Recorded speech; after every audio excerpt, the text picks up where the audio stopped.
Hola a todos, me llamo María Gómez Silva y esto es el podcast de Social Investor, la primera publicación en español sobre inversiones ESG. En el capítulo de hoy vamos a hablar sobre el capital natural. Ya saben, ese conjunto de recursos que proporciona la naturaleza y que constituyen la base de la prosperidad de las economías y de las sociedades.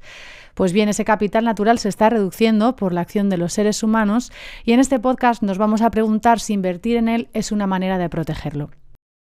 Para hablar de ello tenemos hoy con nosotros a Joan Cabezas, que es CEO de Enactiva y experto en proyectos de impacto. Hola Joan, ¿qué tal? Hola, buenos días, ¿qué tal? ¿Cómo estás? Pues Joan, como bien sabes, el capital natural no es un concepto que todo el mundo maneje. En ese sentido, para empezar esta entrevista quería pedirte por favor que nos explicaras un poco en qué consiste ese capital natural. Bien, pues la manera que, como a mí me gusta, primero agradeceros mucho que nos invitarais al podcast, y me gusta explicar el capital natural usando las dos palabras que lo forman, ¿no? El capital y el natural. Lo natural es más fácil de explicar, es la naturaleza. Básicamente son todos esos activos naturales, agua, bosques, aire, etcétera, que existen y que dan razón o nos permiten vivir, ¿no? Básicamente a los seres humanos, pero también a los animales y tal. Pero también los procesos ecológicos que se han ido formando con la evolución de la Tierra, ¿no? El proceso de los minerales, la atmósfera, el aire, el ciclo del agua, el ciclo del oxígeno, el ciclo del nitrógeno, etcétera. Eso es la parte natural, ¿no? Como tú bien decías, los seres humanos y nuestra acción en el planeta pues está afectando de forma importante a esta naturaleza. Entonces, por eso nosotros utilizamos el concepto capital natural, porque un capital es algo en lo que hay que invertir y que hay que proteger. Entonces, esas dos componentes son muy importantes y entonces nosotros lo aplicamos a la naturaleza, nosotros y mucha otra gente afortunadamente, pero lo aplicamos a la naturaleza como un bien en el que hay que invertir y que hay que conservar, ¿no? Entonces, bueno, pues estas dos componentes, una más económica, si se quiere, o más de concepto económico y otra más de concepto natural. ¿Y por qué está en peligro o qué partes de ese capital natural están corren un peligro mayor? El capital natural no es homogéneo, la naturaleza no es homogénea. En diferentes partes del mundo pues tiene diferentes amenazas y diferentes riesgos. Nosotros, en esta etapa de Enactiva, de la compañía que yo dirijo ahora mismo, nos estamos centrando en los ecosistemas mediterráneos o del sur de Europa. Entonces, en nuestros ecosistemas, por centrarme en este punto, pues tenemos varios problemas. Tenemos problemas de desertificación, que tienen que ver con el cambio climático, pero también con una evolución del clima en el planeta, no tanto por acción humana, sino por la evolución del clima. Desertificación, eso provoca también una dificultad en agua, ¿no? No tenemos agua y tenemos un riesgo de quedarnos sin agua. Al no tener agua tenemos un riesgo de biodiversidad, de vegetación y de tal. Y también eso nos afecta a acceso a seguridad alimentaria, a productos que vienen de la naturaleza. Por lo tanto, tenemos una seria amenaza, pero por otro lado, todavía estamos a tiempo de revertir esta situación, ya que aún tenemos una naturaleza muy viva en el Mediterráneo.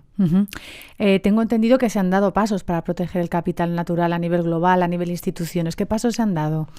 Bueno, primero, yo creo que no hay cambio en la civilización humana si no hay un cambio cultural. Entonces, yo creo que lo que ha avanzado muchísimo desde los años 70, ¿no? Desde que empezó el movimiento de los límites planetarios, etcétera, es en ir concienciando a los seres humanos, ¿no? A través de la educación, de la diseminación de conocimiento, etcétera. Y esto es un proceso naturalmente lento, ¿vale? Lo que estamos viendo en los últimos años es la traslación de este cambio cultural, que no tiene por qué afectar al 100% de la población, solo que sea el 10% ya es importante. Pero esa traslación de esto en nuestra organización, nuestras instituciones y nuestra capacidad de funcionar, ¿no? Entonces, eso donde nosotros ahora lo trasladamos sobre todo es en nuestra economía, ¿no? En nuestra economía hoy en día ya ha dado muchos pasos para regular y para incentivar también esa inversión en capital natural, ¿no? De hecho, el Green Deal europeo es un ejemplo de estos temas. Todo el mercado de carbono que se ha generado en los últimos años, pues todo esto son los primeros pasos que estamos viendo de esta consolidación del cambio cultural. Porque cuando hablamos de invertir en capital natural, hablamos de invertir para proteger bienes que estamos comentando que son fundamentales, porque nadie puede imaginarse la prosperidad en España sin agua, ¿no? ¿Es una manera de protegerlo invertir en el capital natural? ¿Estamos hablando de obtener réditos o estamos hablando de invertir a modo fundación? De los dos, o a nivel incluso de inversión pública, que también es importante, ¿no? Es decir, o de los tres en este caso, ¿no? Estamos hablando de invertir con una finalidad, con un ánimo de lucro, estamos hablando también sin ánimo de lucro para devolver al mundo lo que nos ha dado, ¿no? Y también como inversión pública para proteger los bienes comunes. El reto que tenemos es que normalmente pensábamos o hemos pensado siempre en esas inversiones como mundos separados. Lo que tenemos que hacer es que esos dineros y esos intereses que por diferentes motivos quieren ayudar a la naturaleza a regenerarse, se integren mucho mejor, ¿no? Y ese es el reto, y eso se llama inversión mixta o blended finance en inglés, y es uno de los instrumentos fundamentales por los cuales se invierte en el capital natural. ¿Y qué instrumentos o qué maneras hay de invertir en el capital natural a nivel global?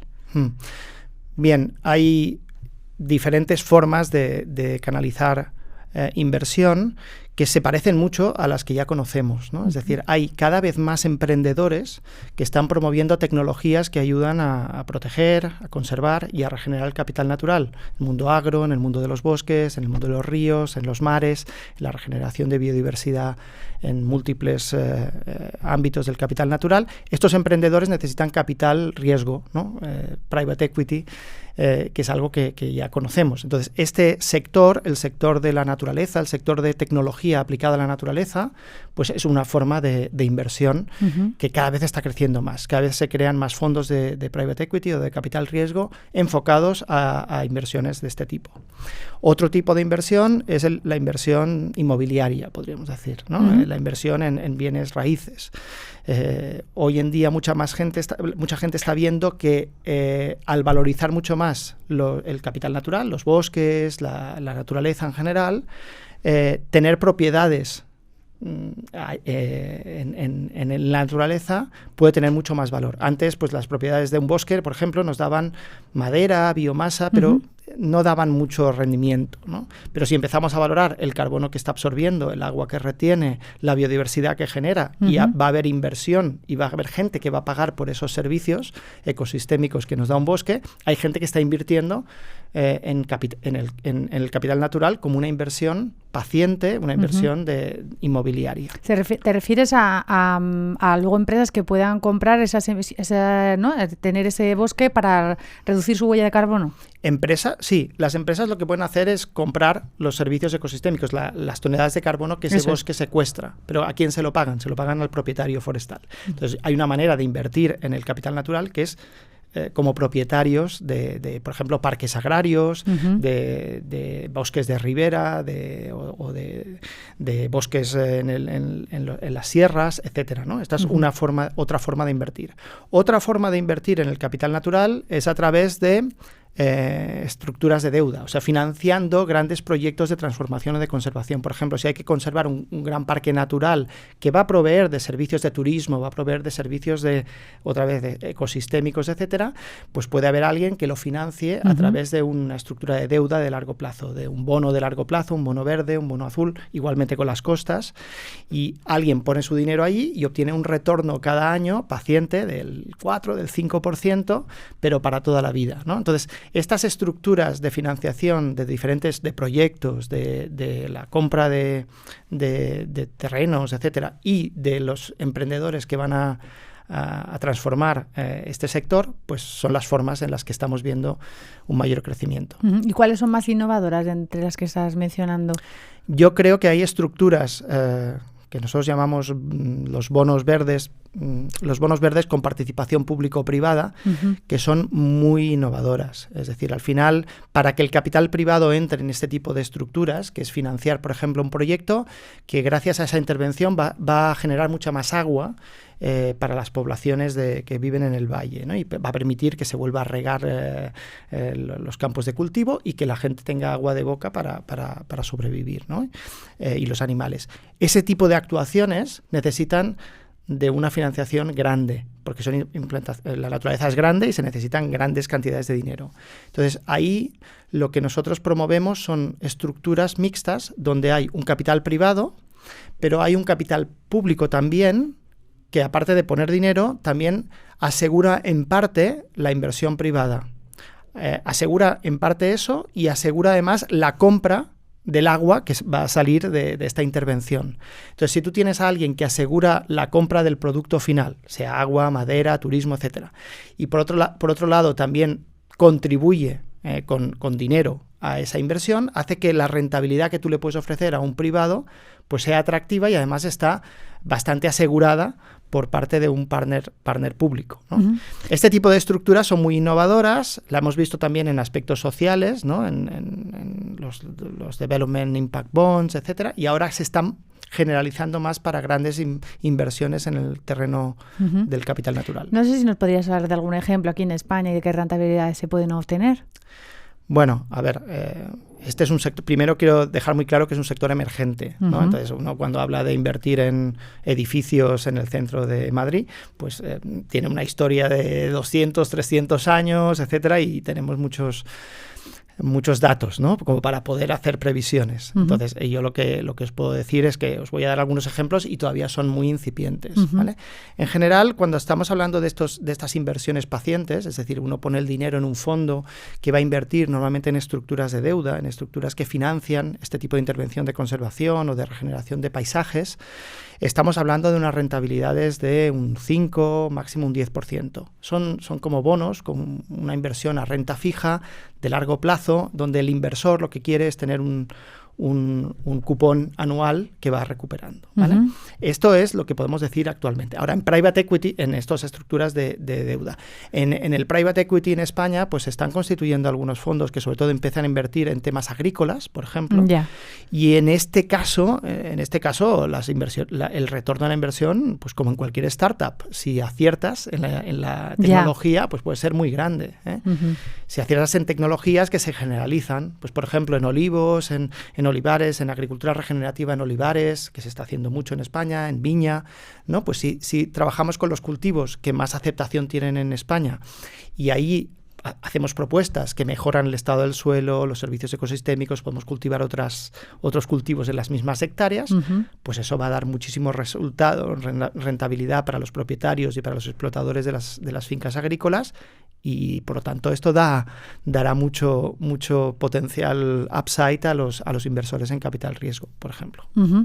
¿Y en qué situación estamos en España ahora mismo en inversión en capital natural respecto al resto del mundo? Es incipiente, ¿no? Sí, yo creo que un poco hay tres regiones en el mundo, ¿no? Podríamos uh-huh. decir. Está el mundo anglosajón, que yo creo que es el más avanzado. Podríamos poner ahí a Canadá, Estados Unidos, el Reino Unido, Australia, y ahí sí que llevan tiempo, ¿no?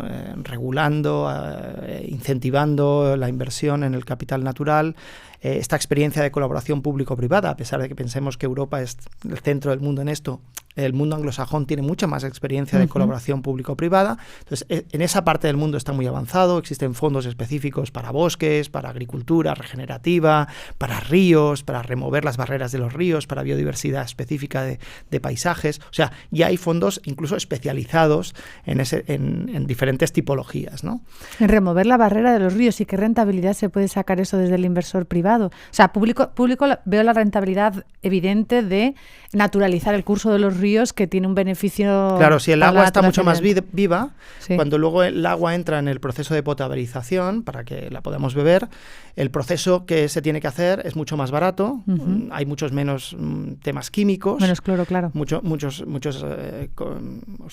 componentes químicos que se necesitan en el proceso, se puede hacer de una forma mucho más natural e implica también que hay mucha más salud. Entonces, al final en los que beben ese agua. Y encima hay mucho menos consumo de agua embotellada, etcétera. Entonces, hay toda una serie de beneficios que hay que monetizar para poder pagar la intervención lo que nosotros hacemos en la mayoría de los casos es innovar en estas propuestas de valor a los inversores, ¿no? Al final, porque una empresa de salud tendría que invertir en remover las barreras de los ríos? Pues por esto que estamos hablando, una aseguradora privada de salud, por ejemplo, ¿no? O por qué una empresa de gestión del agua, ¿no? Pues tendría que invertir, pues por eso, ¿no? Y por qué una empresa que embotella cerveza y que consume mucha agua, le interesa mucho que esa agua la pueda conseguir a un precio muy barato y además en mucha mayor caudal y cuantía, ¿no?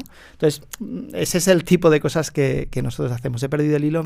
Sí, te he cortado. Estabas comentándonos sobre la diferencia entre España y los países del mundo. Sí, no sé había si el mundo anglosajón. Hoy en día la cifra que yo tengo es que el año pasado, y hay que ver esto cómo se calcula, pero son 14 trillones de dólares de los dólares americanos que se han dedicado a iniciativas. 14 billones de dólares en España. Billones en terminología europea que se han dedicado a lo que se llama capitalismo verde, ¿no?